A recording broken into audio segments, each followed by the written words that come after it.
जेव्हा समोरच्याची भीती मनात असते तेव्हा माणूस स्वतःला धीर देण्यासाठी मोठ्या आवाजाचा आधार घेतो.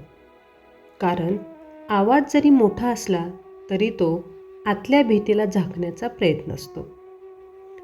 भगवद्गीतेचा हा श्लोक तीच मानसिकता उघड करतो.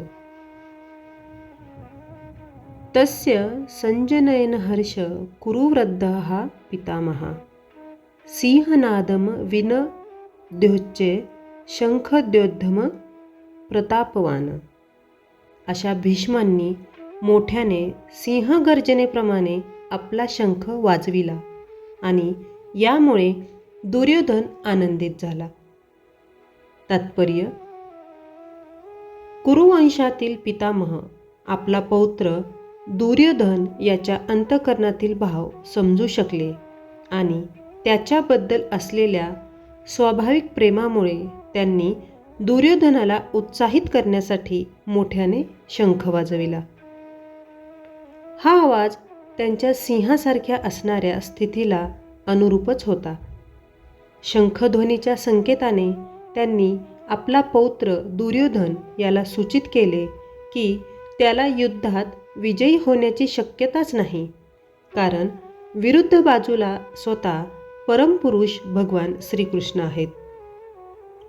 तरीसुद्धा युद्ध करणे हे त्यांचे कर्तव्य होते आणि यामध्ये ते कोणतेही कसर सोडणार नव्हते. या श्लोकात भीष्मांचा सिंहनाद फक्त युद्धाची सुरुवात नाही, तो दुर्योधनाच्या मनात निर्माण झालेल्या असुरक्षिततेवर दिलेला एक आधार आहे. दुर्योधनाने आधीच आपल्या सैन्याची मोजदाद केली आहे, तुलना केली आहे आणि आतून अस्वस्थ झाला आहे. आणि म्हणूनच भीष्मांचा हा सिंहनाद दुर्योधनाला सांगतो की मी तुझ्या पाठीशी आहे. शंखनादाचा उद्देश शत्रूला घाबरवण्यापेक्षा स्वतःच्या बाजूला आत्मविश्वास देणे हा अधिक आहे. आता पाहू या श्लोकाचा आजच्या जीवनाशी लागणारा संदर्भ.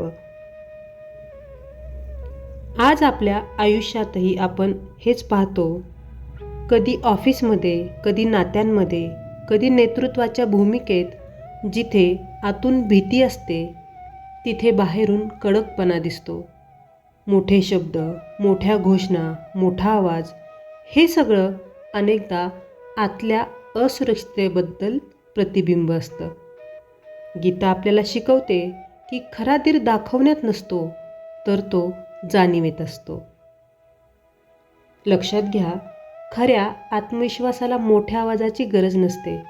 जे आतून स्थिर असतात ते शांत असतात आणि आतून डळमळीत असतात ते बाहेरून अशांत असतात. गीता इथे फार सूक्ष्म पण महत्त्वाचा मुद्दा मांडते.